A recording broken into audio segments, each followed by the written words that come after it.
So dito nga ay pinokus ko na yung aking cellphone dahil nga magpipicture-picture kami pangkalahatan dito sa mismo lamesa na mahaba at andito nga lahat yung aming handa. Oh my God! Wow! So lahat nga ay nandito maliban na lang sa aming kapatid na nasa Taiwan, si Deacon Reggie at si Jeff. So sila nga lang yung kulang dito. So siyempre masaya naman din sila dahil kami naman dito sa lugar ng Salansan, Magid, Bulacan sa aming kinalakihan ay kumpleto kami. Nice.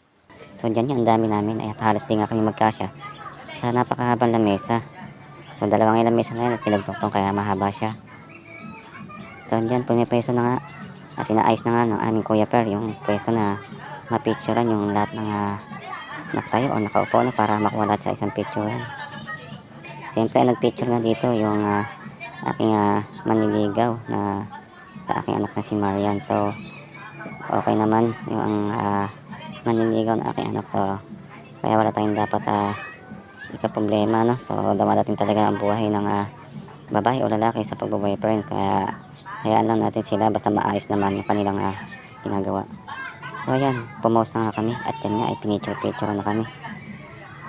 So ayan, kompleto yan, bawat pamilya hanggang sa apo at mga anak ni tatay, saka manugang, mga mag-aasawa at magbabayat.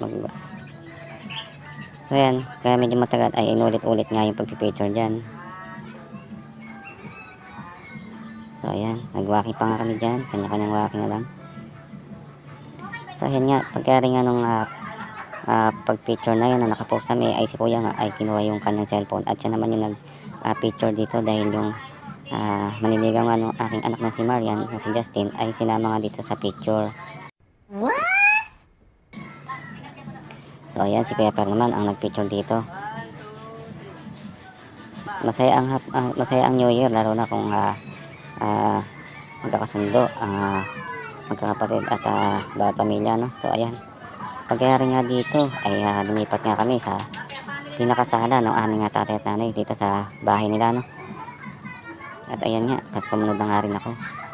So nakalimutan ko nga pala yung cellphone ko ay nandito at nakapokus sa lamesang mahaba na may handa at dito kami picture. Ayan na nga, kukuhanin ko na ang aking cellphone at pinokus ko naman to sa sala nila. So ayun yung pinakasala nila tatay, halawang nga yan at marami pang pwedeng tanggap ng bisita dahil maluwang yung loob na yan. So dyan nga ay nagpicture ulit kami ng buong pamilya. So dyan nga ay parang nagkakasala nga at inalaman ko sa pwesto. So inayos to kuya. So bali siya nga yung nagseset ng mga pag-photographer dito, no? So naayos niya yung mga pwesto ng bawat pamilya para pipicture na lang, no?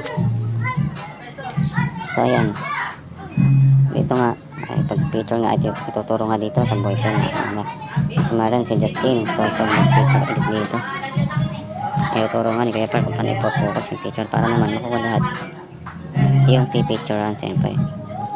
So hanggang dito nga ay pinapasok na nga si Justin sa kwarto sa pintuan ng aming pamangkin na si Riley para nga makuha lahat pag pinicturean.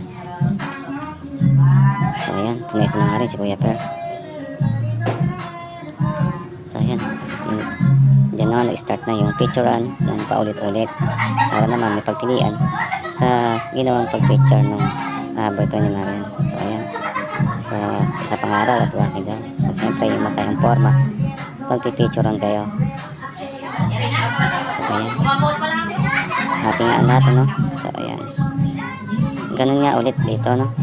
Si Kuya Per ang nagpicture, so pa-selfie at kasama na si Justin. So ayan, pagkayari nga dito siyempre ay nagpicture nga dyan bawat pamilya, kaya lang pagyari nga lang kumain.